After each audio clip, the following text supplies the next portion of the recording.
Look at him, eating whatever he wants, never gaining a pound, while I'm stuck with the boring special and can't lose an ounce. How's your lunch, man? Amazing. Yours? So good. Oh, I'm so happy for you.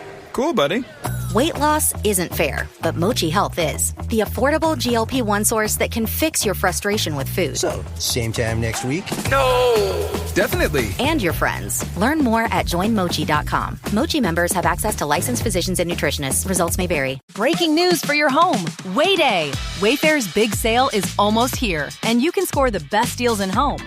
Like up to 80% off everything home. Yes, you heard that right.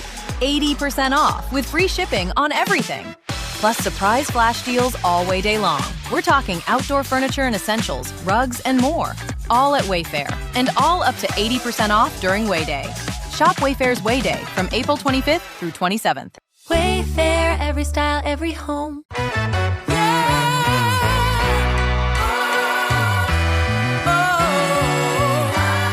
This is the Graceful Atheist Podcast. Welcome to the Graceful Atheist Podcast. My name is David, and I am trying to be the Graceful Atheist. Are you experiencing doubt, the dark night of the soul? The message of this podcast is that you are not alone. There are so many of us out here that have gone through this before, and you do not have to do it by yourself. You can hear stories on this podcast of other people who have gone from doubt to life after faith in a vibrant and healthy way. You can join our Facebook group, Deconversion Anonymous, at facebook.com/groups/deconversion. Way back at the beginning of the podcast, and you can hear this in the first episode, like every atheist podcast or YouTube channel at the time, I wanted to be able to talk to believers. And I framed it in the perspective of an honesty contest. And what I meant by that was there was so much debate and argumentation online at the time that I wanted to have conversations with people where we were talking to one another rather than to our respective audiences. And the idea of this honesty contest was one would have to be vulnerable and honest. The problem with this is that although this podcast has been about rigorous self-honesty and vulnerability, getting a guest on who is willing to actually participate in that is really challenging. So if you look back in the catalog, there's been a few apologists, there's been a pastor or two, and generally, there are congenial conversations, but they aren't particularly deep. They weren't what I was looking for. On the hiatus, I started to realize that I have a number of friends, family, colleagues who I would love to just hear their life story. Some of them are believers and some of them are not.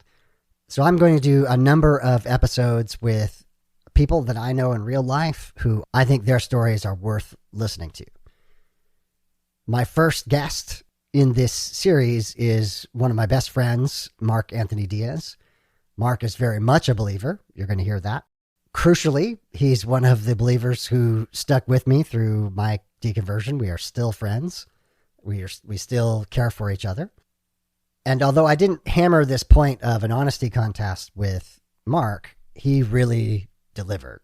He is honest and vulnerable about his life, and I think you're going to love his story. Here is Mark Anthony Diaz.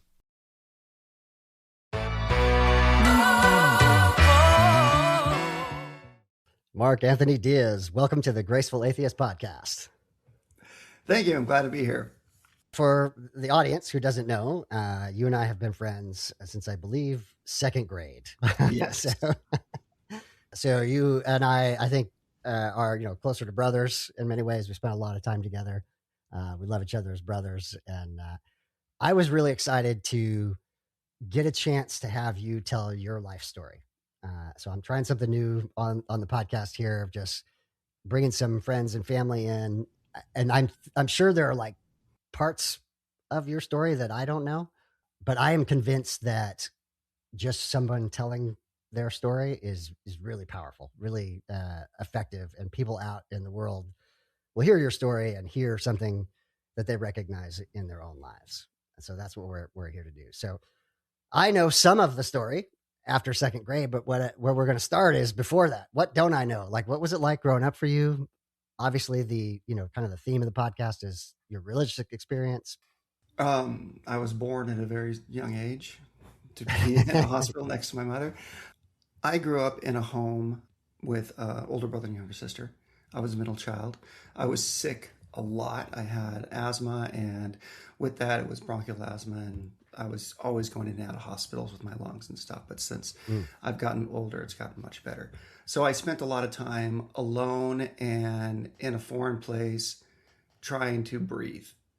So that brought a lot of self-assurance and self-reliance on, like when you have an asthma attack and it's really bad and you have pneumonia and you're sitting in the hospital and you're 7 years old, it's scary, and you have to remain calm because once you start freaking out, you can't breathe because anxiety affects the lungs. So I learned to stay calm at a very young age. I became a Christian when I was 6. I went to a small church that was called Berean Baptist. The pastor, I believe, ran away with his secretary.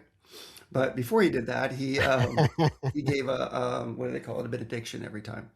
And I heard about it, and I was thinking a lot about hell and fear and things like that. And I remember thinking about it for a whole week. And I asked my mom, and mom said, "No, you're too young. Don't do it." Then I asked my older brother, and he was like, "Oh, totally do it, dude." And then always your best interest at heart. Yeah, always, always. Yeah, that guy. So we, the Sunday came around, and I decided to walk it. My brother actually elbowed me. He's like, do it. So I walked down and then got baptized the next week. And I ever since then, I have believed. So I have been a Christian for a very, very long time. And through that, I have seen my faith go up and down and be tested and coming to different understandings of God, Christ, and the Holy Spirit. One of the questions that I often ask is in that early time, let's say, maybe before the age of reason, before 13, 14, something like that, was it real for you, or did, like, internally? Hey, we got puppies. Yeah, I got 2 dogs. You can hear that. Yeah, it's all good, not a problem. What I'm trying to get at is, like, was it something that you were following your parents and your family, or for you, was it something that drove you, like that? You felt was it was something. There was something definitely inside me. I would remember defending the faith with my friends in high school. We would talk about that, and I remember a lot of times they would say, "Hey, at least you believe something." You were that sometimes. Yes. Tom and Ted and everybody who are very atheists, or I guess empirically scientifically minded. Yes. So I always felt like I was a stranger in the group when it came to my faith and my belief, but it was always something that I believed, and I read the Bible on my own, and then I went to youth group and learned the verses and tried to integrate into that whole society, but I lived both in and out of it. But it was always internal. It's like my faith in God never ceased. It got to a point, I think, in my early 20s that it was like I basically, it was so integrated into me that I don't think I have a choice to believe or not. It's part of my fundamental system. I completely understand. Okay, cool. That. Absolutely. Yeah. I truly, you and I haven't had this conversation of like this, at this level of depth, but I really do understand. Okay, cool. And respect that. So it's interesting. I want to comment on the, empirically, scientifically minded. What's interesting to me, my subjective experience was I didn't have a way to describe it at the time. I think I was kind of a natural skeptic, all of my life, but I didn't think of myself as, oh, I'm conducting science here. Right? I was just naturally skeptical. And now today, I kind of put that spin on things that makes sense to me in my world. But had you asked me at the time, I would not have said I'm an atheist at all, right? I don't know what I believed back in that time period. Right. So that's been the journey for me. But yeah, you picked the right friends. You had the friend group that was not the most religious crowd ever. Yeah. And it helped me. You guys, that group really brought out critical thinking in me, and also to know all the words to Monty Python before ever the Holy Grail before ever watching the show itself. That's But right. it was like, it was I mathematically, scientifically inclined. Those guys were incredibly smart, and it stretched me to keep up with them, and also to really build that critical thinking that they don't teach in school, or I don't know if you really can teach it except to observe and absorb through your friends.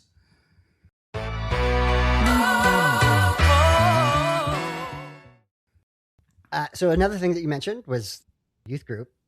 Mhm. So again, there was part of your life that I just wasn't a part of. So what worked for you as a teenager at youth group, and maybe what didn't? Well, I think there was an accepting nature of everybody. I was a very hyperactive kid too. I was taking a lot of medication for my lungs, and that affects whatever affects your lungs affects your heart.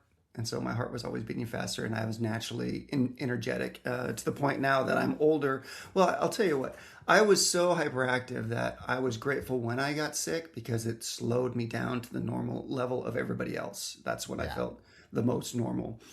So I was always the kid. They were always doing, like, the older kids were like, ditch Mark. They tried to run through the church and get rid of me or whatever like that. And I thought it was a game. I didn't really realize they don't. Or when we played hide and go seek, I was always the best hider, and it was because no one looked for me.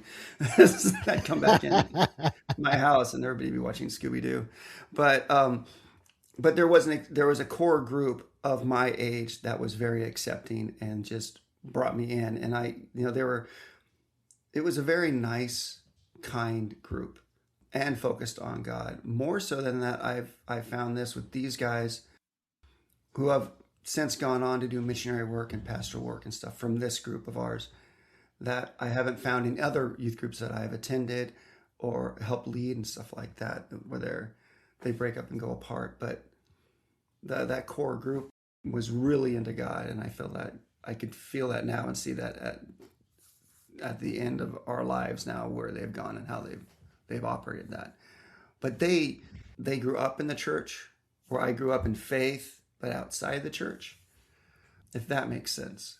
Yeah, can you unpack that a bit more? Well, it was like being an outsider, because all the kids went to the same church, and then they went to the same grade school. They went to a Christian school that was part of the church. Right. So they all knew each other since like third grade or second grade, like we did. I came in around seventh grade, and my parents had split up. So I was the divorcee kid, and which was a lot different from their lifestyle and what they knew. I don't know that I really understood that. I'm sure we've had that conversation, but like I'm hearing it now, and it's like, wow, that would have been difficult. Yeah, I was between two worlds, I guess you can say. But the only constant was my faith between those two worlds.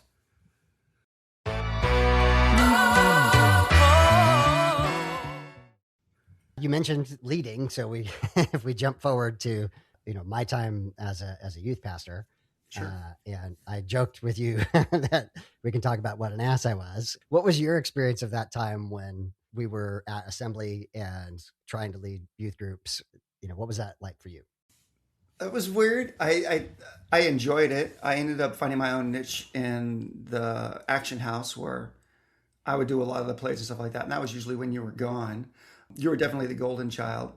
I remember being Cliff's assistant until you came back, and then you became Cliff's assistant. And it was brought to my attention, like, why did they do that? That's not fair. And it never even crossed my mind. It's like, well, Davey went to school, he came back, and this is the whole plan. I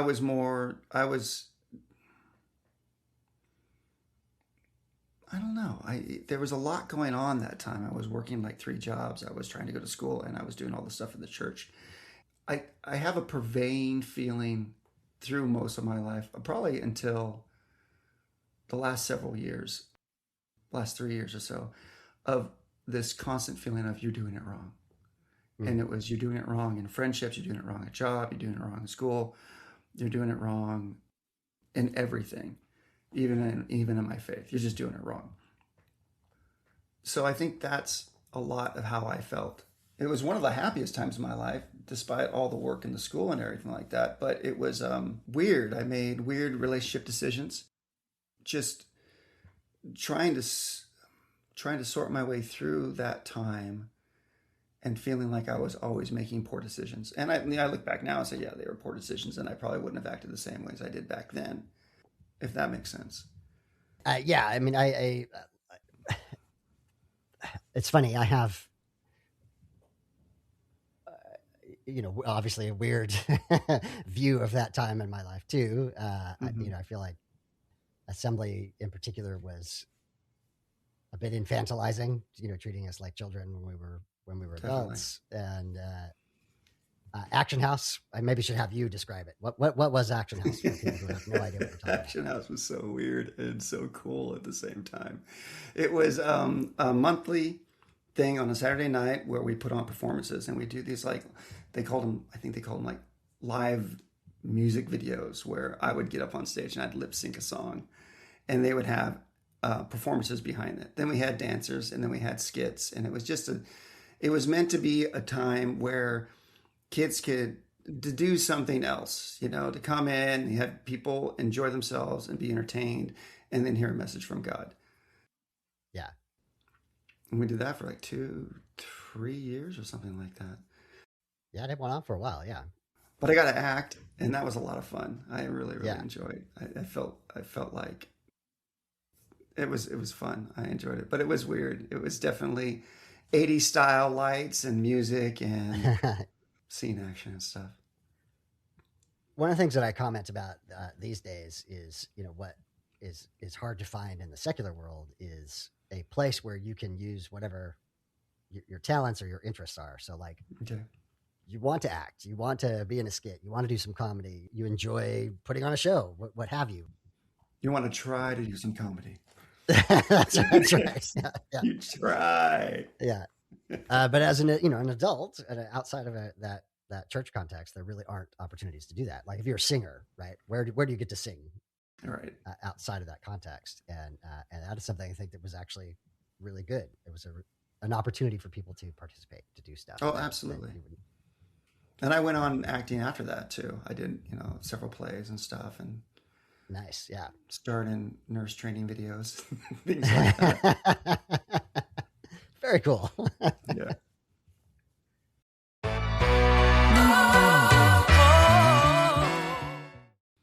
I went off to college and I came back. I was there briefly. My listeners kind of know the story that I had a relationship that the church frowned upon. And then I was gone. Yeah.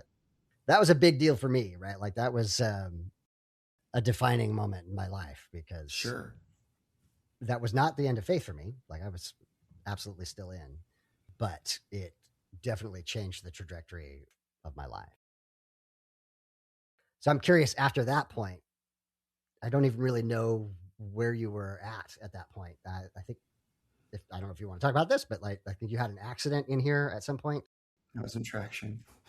Yeah, I too had a relationship that the church frowned upon greatly. At one point, Cliff said, he stopped himself halfway through. He's like, "Mark, you're running with," and I go, "You're running with the devil?" And he's like putting a Van Halen song at me. Yes. So it's like, there was no help there in that. It was just, you're doing it wrong. And a lot of it, and there was no, like, I remember Cliff saying something like, "I'll be your accountability partner and we'll keep you accountable." But it was more like, felt like a big brother instead of a supporting, healthy relationship. Yeah. Got my eye on you, when like the boss talks to you, it's never good. It's never good because they want to bring up something that you're doing wrong. No news is good news. Yeah, no news is good news. So I was in a motorcycle accident. It broke my my shin bone. Lady turned in front of me while I was going straight. She made a left-hand turn across the lane, and it crushed my leg, the tibia and the tibia and fibula. Completely crushed. It took me about 1.5 years to be able to limp normally. I was in a wheelchair for a month. I had 7 surgeries. I was on a walker.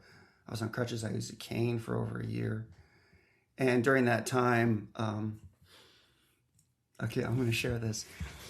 So I was dating a girl at the time. Well, we had just broken up. She broke up with me for another guy I was friends with. And then she came in the hospital. I remember thinking, like, I just want to talk to her. I just want to talk to her. And so she came into the hospital, and as I recall now, I'm high on morphine.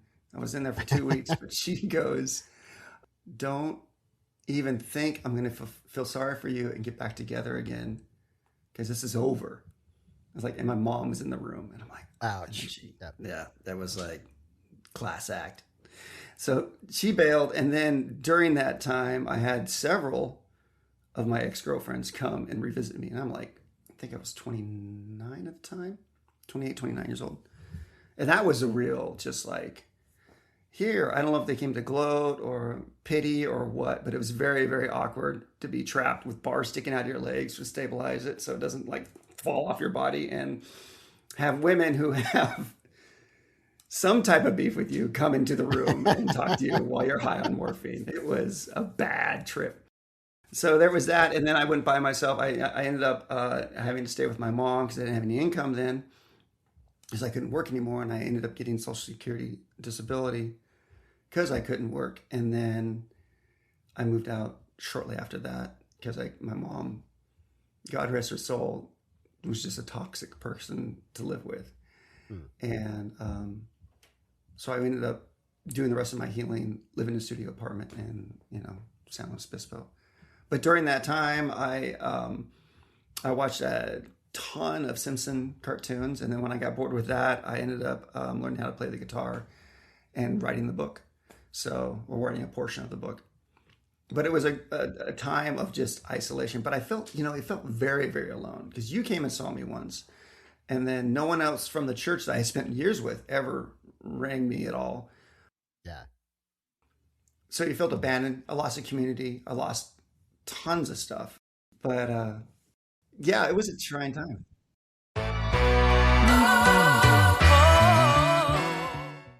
So I wanted to do another check-in here. You've had the accident. It's a pretty dark time. A loss of community.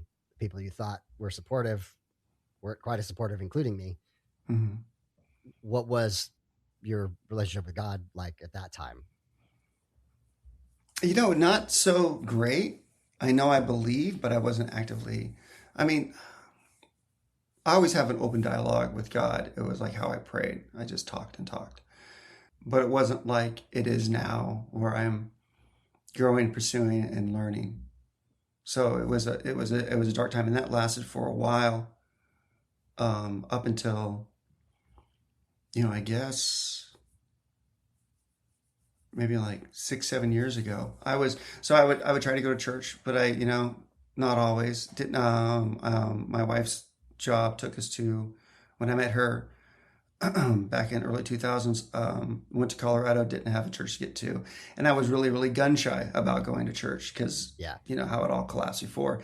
And then then we moved to Virginia for her work, and I was called a trailing spouse. It was just like following her around.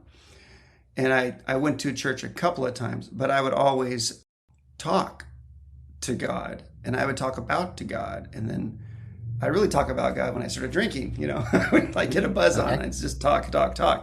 But I don't think that was a healthy or progressive or a proper spiritual lifestyle for me. I would say that was my dark ages, when I was still believing and yet not really seeking. And that changed we moved back here in 2016. So probably like 2015, a year before we moved back home. I remember, like, I really need to talk to God, and I don't know how to pray anymore. Not really. So I wouldn't say a voice said, but I had the idea when I said that to myself of just doing the Lord's Prayer. So I started doing the Lord's Prayer, and I memorized it. And then just anytime I wanted to pray, I would say that prayer. And that was, starting my prayer life on shaky legs. Okay. I guess you could say. So my faith wasn't altered, but my relationship was, if that makes sense. I still knew that I was saved. I still knew I trusted grace, but I felt like there was no real connection, and God just kept on doing things to me. And now I've come to the point where I see that God does things for me. Okay. So good or bad that comes my way, it's for my benefit. You know the verse, all things work to the good of those who love God.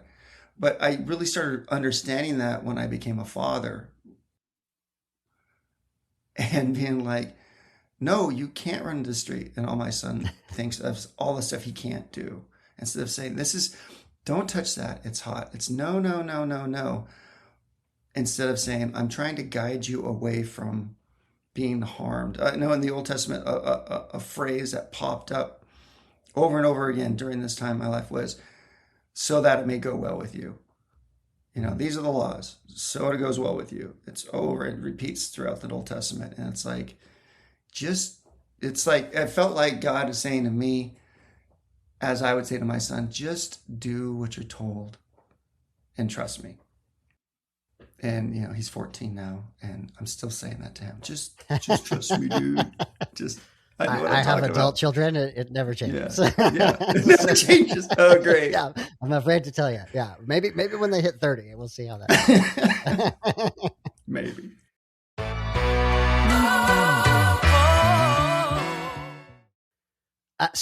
You know, I didn't really know that part of your story, right? I don't think we've had these kind of. It's interesting that it was 2015 for you. That was 2015 for me. That really, was a loss of faith. But so, you know, we've been on kind of different trajectories right. there. We live in different cities. We're terrible friends. We call once a year or something like that. It's the same thing with my family. It's not yeah. anything. But from an outside observer, when you became a father, that was a transformation. You were a different human being. Oh, really? Again, it's just as an outside observer, you know. So it's interesting to hear you say that as well. That was a profound part of your life as well. Obviously, everyone becoming a father or a mother is a big deal. But it gets real. Yeah, it's like yeah. But for you, that was a recognition of like your Heavenly Father's experience, your experience with him from that perspective. As he's gotten older and I can communicate with him, you know, it's like when he was a baby, honestly, there was resentment. It's like, all you do is cry and poop and cry and eat and poop. And it's just like, what do I get out of this relationship? And it's like, that is such the wrong attitude as a parent. But I didn't feel that connection when he was first born. My wife was just like, oh, I love him to death. I was like, he is really annoying. And he didn't sleep for the first 3 years. So it was like sleep deprivation. Oh, wow. My sister-in-law was like, well, you get some sleep, right? And I was like, yeah, I'll get like 3 or 4 hours sleep a night. Well, you trade off on feeding, you can get, it's like, it's not the same as a straight shot of sleep. And now she has 2 kids. She's like, I'm sorry I said that. It was enlightening having a child. Now, even though I was pursuing that relationship with God more and more, I was still degrading in my actions. We lived in a foreign country. It was very, very stressful during part of that time. We lived for a couple of years, and I highly recommend living somewhere where you're a minority for a year out of your life. Any listener out there, it will open your eyes to the people around you if you get to experience an immersion of being less welcome than the citizens of the place.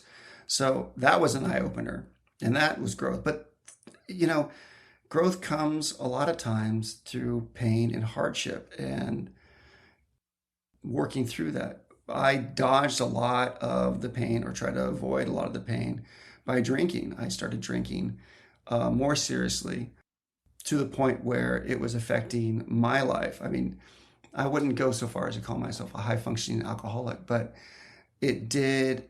The days I wouldn't drink, I would see a huge emotional fluctuation, highs, lows. And then it was affecting my relationships with my wife, my relationship with my son. And that was like 3 or 4 years ago. And I was like, I've got to just cut it out. So I just cut it out. And then I stabilized, and then more growth became, and my mind became clear, and my walk stronger with God. And I think that the last 3 or 4 years, I was just thinking the other day, I feel like I'm comfortable in my own skin. Finally, everything's not perfect, but I have the tools to finally take those things head on and to deal with them without, I'll tell you one thing I used to do. Today's standards, I grew up in an abusive home. Back then, I don't think it would be called abusive home. Looking back on it, with today's standards, I would say, yeah, it was painful. And I always thought there was something wrong with me. I thought I deserved the punishments. I felt like it was my fault, where it wasn't my fault to be treated like that. Yeah. I think it went into the point of where I thought that's how God was treating me too. I superimposed my dad and my mom onto God, who's the other authority figure in your life, and it's doing this stuff. And where I had parents who would punish me for things, there's a Heavenly Father who doesn't, well, he does, but that's a long story, will guide you and has your best interests in heart, not because they had a bad day or they're stressed out over money or whatever. There was a constant point system I was trying to live up to in every relationship I had. And I knew from the get-go that I was going to lose with the point system. And those are the people I seem to choose, the people who kept score. Or maybe that's just everybody, except for my son. You know, it seems like there's a point system and you can't keep up with that. I remember having a girlfriend, meeting all her friends, and thinking, oh, so neat, he's so cute, he's so cool, he's so funny. And I remember specifically thinking, you just wait. You give it 6 months, give it a year, and you're going to be talking trash about me. Because I just always see the end inevitably coming. Because I'm going to say something stupid. I'm going to do something stupid. And that's just how relationships are. Unless you're with someone who accepts your stupidness, you're not going to get anywhere with that person. Unless you're vulnerable and they're vulnerable. And if you two are vulnerable, you can't help but meet and connect. You have just described secular grace. That's my whole thing is connecting with human beings. What we're doing right here, sharing your story. You know, you're being incredibly vulnerable. Thank you for that. Oh man, and that is real. And you are not alone. You're not the only one who's experienced that. And there's somebody out there listening, going, "Damn, he's describing my life." You know what I mean? That happens all the time.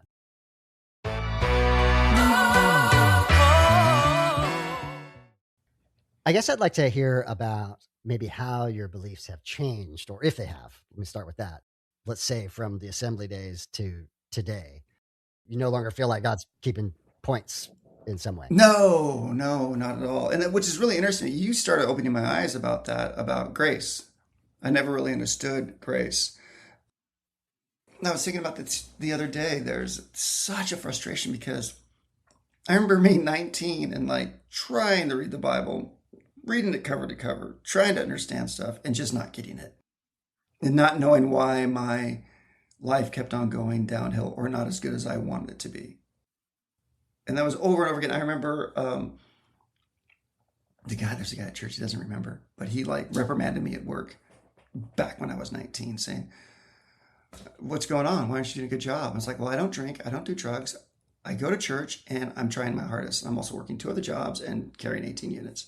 It's like, well, back in my day, I was able to work full time and support 3 kids and, you know, blah, blah, blah. So it was like, there was no mercy there. I couldn't find mercy from anybody, it felt like. Or if it was given, I couldn't receive it. And now looking back, I wish I could have got this so much sooner, but I feel like I had to go through my life and go up through the ups and downs and trudge my way through my mistakes to get to this understanding. I couldn't learn because it wasn't my time to learn it. And it was very, very frustrating. And maybe I'm just a really slow learner. I don't know. I think some of us just need to learn by experience, and that can be painful. Yeah. But it was only till just years of bad mistakes and I realized there is no way I can keep up with it. I always had a pretense that I can do it. Just give me a heart. I stumbled here. I'll keep on going. And I made some really bad decisions. I I ran off with a girl I knew for 2 weeks into like different states, and that didn't work out. Surprise, surprise. That was a mess. I did drinking. Thank God I stay away from drugs of any kind. But I was always pursuing that. I think the thing that changed me most dramatically was realizing that I was trying to find someone to worship me. I had this deep, and I can look back my entire life and see that I wanted someone to just adore and just live for me. And it wasn't until I woke up and I thought of it.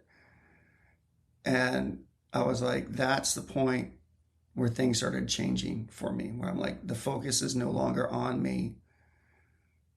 It's on God. And with that, I look back now and I see that it limits my expectations. It gives me a realistic view of the world. And it allows me the freedom to be myself, even if someone doesn't appreciate it. And there are times when you can do everything right and still it doesn't work out. Now, the part of that was I went to some counseling too a few years ago, and someone was like, do you like strawberries? Oh, no, it was broccoli. Or at least in my mind, I was thinking, I don't like broccoli. It's like, I don't like broccoli. And the lady was like, well, is that the broccoli's fault? And I'm like, no, it's broccoli. It's like, so it has nothing to do with the broccoli. It has to do with your taste buds and how you receive the broccoli. And I'm like, yes. It's like, can't you correlate that to other people? And I'm like, no, because there's got to be someone out there who will love me without fault. Yeah. You know, I'm given, but I'm given to get back. And now there's this, I just read it the other day. There's like a Hebrew word for act kindly. It's like, I think it's hesed, and it means to love without wanting something back.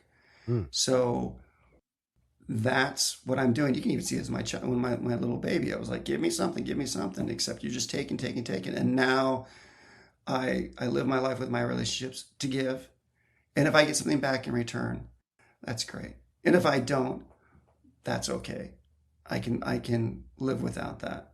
So that's a major way of how I've changed throughout my faith, that trying to keep the focus on God and not on me. And then also with pride, people, I mean, you can't see it from the microphone, but I have great hair. And, people call me, you got great hair. And I do not listen. But it's like, I can't take pride in that because I have nothing to do with that. You can't humiliate a humble person because they're already there. So I recognize the things I have control of and what I don't have control of, and I don't take pride in them. So I guess winnowing away my pride and trying to love in a way that doesn't expect reciprocation has helped me grow as an individual. And in that, I have become much more comfortable with who I am and my interaction with others. And it feels great. Like peace like a river. It's like, it really does feel like, I feel like a man now, even though I'm in my 50s. It's like, I finally feel like, oh, I got it. And there's more to go. I'm not done learning. Who knows what I'll learn and what will be revealed to me in a few years or a few months or tomorrow. But this is really nice. This is nice. And not everything in my life is perfect at all. I mean, I just made a career change. I became an EMT. So that's going well now, where my previous job didn't go well at all. I was a white married male in a very woke area. I don't say woke easily either, but it was like my culture did not mix well with the new culture, and it was very, very hard. And there was a lot of discrepancies in their culture that they didn't see as difficulties, only discrepancies in my old man culture. I mean, if that makes sense. Which was a really hard learning. I stayed in that position for a few years, and it was it was difficult. It was very challenging, knowing there's like texts and bullying going on behind your back and stuff that you are completely unaware of.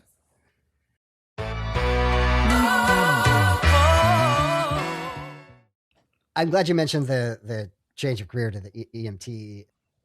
Again, outside observer, it seems like, man, that just fits you, Mark. It gives you an opportunity to really care for people in extreme situations that probably I would melt in. And so I think it's really cool that you get to do that. Maybe talk just a bit more about that. Like, how's that been for you, that new job? It's been great. I went around, I counseled about it. I talked to different people who knew me deeply and some who didn't, and said, what do you think? And it was unanimous, because I used to volunteer as an EMT back east, which is nothing like I'm doing now. Now I'm running, they call ALS, that's advanced life support. Before it was a BLS unit that just did basic life support, splints, transports, things like that. Here, you're monitoring the person. You may have to do chest compressions. I've been doing this for a couple of weeks. I've already, seen my first deceased person, and it's a lot. And I joked, it was like my first shift when that happened, and the person was like, "I'm sorry you had to see that."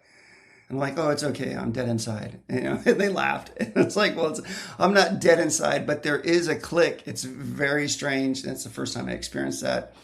I'll put it to you this way. I've always been good when it came to emergency situations, but I was never good at the day-to-day operations of interacting with people. My dad had a temper. And he'd fought to handle the smallest things. And then one day I got angry and I closed a window real hard and it shattered the window. And I was like, oh man, I got to tell my dad now. He's going to just tear into me. And I go to him and I, confess it. And I said, I did this. And he got all calm and he was like, hey, it's okay. These things happen.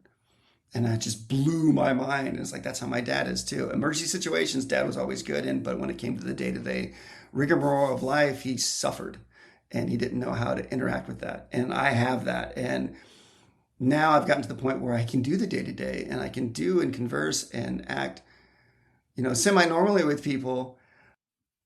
And I get the emergency side too. And honestly, when I first did it, there was a big, I first became an EMT, there was a big earthquake in Haiti.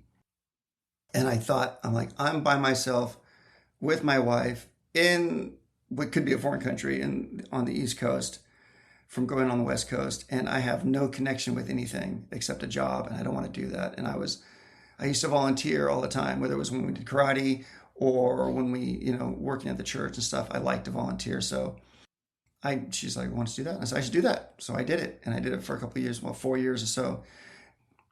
I got into it to help people. And now I want to help people, but I also don't want to be bored. And and it's funny, everybody you meet in this field I'm in right now has ADHD. Yeah. They all just don't want to be bored. They're all going separate directions, a million miles an hour. They're forgetting where they put things and stuff. But it's like, oh, these are my people. I get it. Yeah. They are made for that. Coming on a scene, figuring out what you need to do it, taking the person and taking them to better help. Yeah, uniquely qualified to handle those situations. Yeah. Yeah, it's kind of awesome. cool.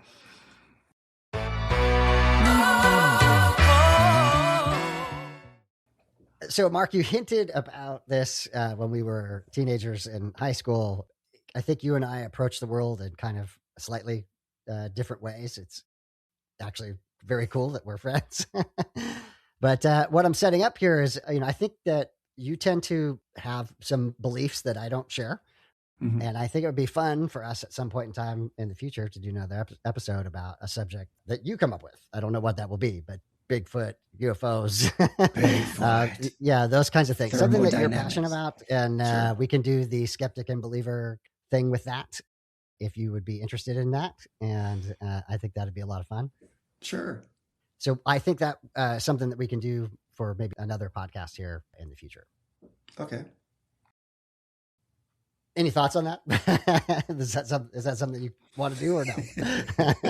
Yeah, no, I think that's great. I was always been enthralled with the mystic world and things like that. I think I got a license plate. I have a Jeep and I call it the Slow Yeti. The license plate says Bigfoot doesn't believe in you either. Yes. So, Okay. and when I was a kid, I saw a UFO. I mean, something was in the air. We saw it. Yeah, I would love to talk about stuff like that. All right, great. Okay. All right. So to be continued. Before we wrap up here, though, you mentioned that you have written a book. There's also a podcast version of it. You want to talk to the people about that book? What's it about? Who might be interested in reading it? Oh, sure. I did it during COVID. I made a serious podcast while writing the book, just to force me to finish it. If I can imagine someone's listening to me, it got me to write a couple of chapters every week. It's called Reed Keeper's Journey. You can find it on most of the podcast stations. Apple Podcasts, just search that. Reed Keeper's one word. So Reed Keeper's Journey. It's about a group of kids that go into a world where there are no men. Everybody's, or women. It's all mythical creatures. And the world starts to change them into the mythical creatures. And they have to figure out a way to get back home before they completely change. And it started in high school. I started this idea in high school because we sat around the group with the guys and I was like, what do you think you would be if you were a mythical creature? And there was one guy who was like short and squat and we're like, he would be a troll for sure. And it just went on from there. So I thought, oh, that was the premise of the book. And it's got different themes in it about letting go and cutting strings and moving on. But it's a little rough in the beginning. My podcasting vocal skills weren't as good as they were towards the end. I definitely developed through it. So if you can listen to the first few, it picks up pretty well. Yeah, nice. Yeah, I think it's a great story. I enjoyed it. So yeah, we'll definitely have links in the show notes for people to find that. Do you have any social media that you want to promote? I don't think I'm on social media at all. No. Okay, well then no. I don't do All right. Facebook or Twitter or anything. I'm thinking about starting an Instagram with my puppy, but... Can we know what the puppy's name is? What's the puppy's name? It's Lexi. She's Lexi. a rough coat collie. She's all white neck and a tricolored head. She is a little princess. The song, you know, that Barbie girl. I'm a Barbie girl, living a Barbie girl. I always sing it to her. She's a floofy girl living in a floofy world. Mark, I think you've proved my point that people telling their life stories is powerful. So I just want to thank you for being so honest and vulnerable with us. And I really appreciate you, man. I love you. Yeah, I love you too, man. Thanks for having me. I enjoyed it.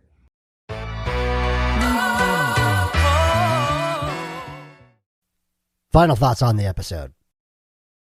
As I said in the intro, I didn't really hammer the point of honesty contest and vulnerability to Mark, but man, he brought that to the story.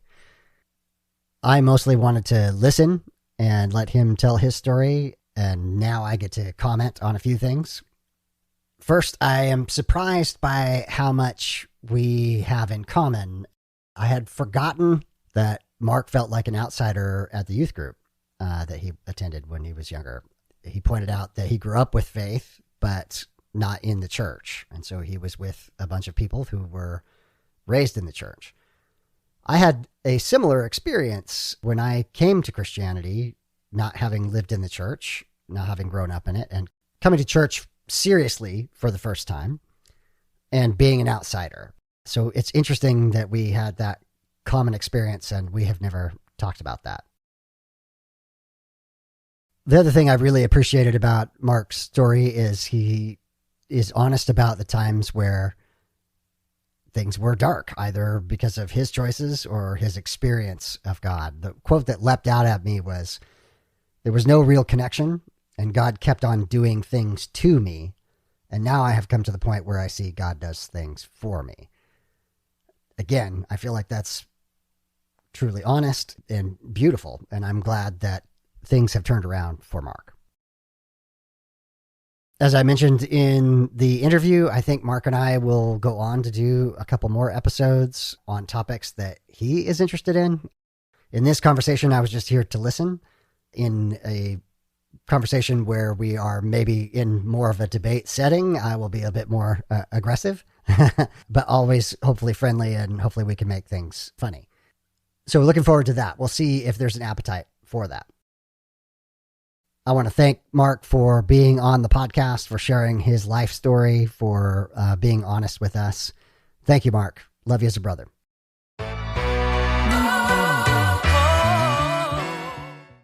The secular grace thought of the week is about grace. Mark really described it so well. He talked about that he seemed to choose people who kept score, or maybe that's everyone, he said. And I think that he is absolutely right, that we human beings tend to keep score, and what we really crave is grace, someone to love us, everything that's good about us, everything that's bad about us, all of our faults, to just care for us. I talk a lot about the ABCs of secular spirituality, and the B and the C, the belonging to a group, and the connection is what Mark was just describing. Being connected to another human being where you can be authentically yourself, warts and all, and have that person still care about you is one of the most powerful things there can be. Mark himself described it. Unless you're vulnerable and they are vulnerable, and if you too are vulnerable, you can't help but meet and connect. That connection is grace, is love between human beings from my perspective. And I believe that it is a basic human drive and need. Until next time, my name is David, and I am trying to be the graceful atheist. Join me and be graceful human beings. If you want to get in touch with me to be a guest on the show, email me at gracefulatheist@gmail.com. For blog posts, quotes, recommendations, and full episode transcripts, head over to gracefulatheist.com. This is the Graceful Atheist Podcast.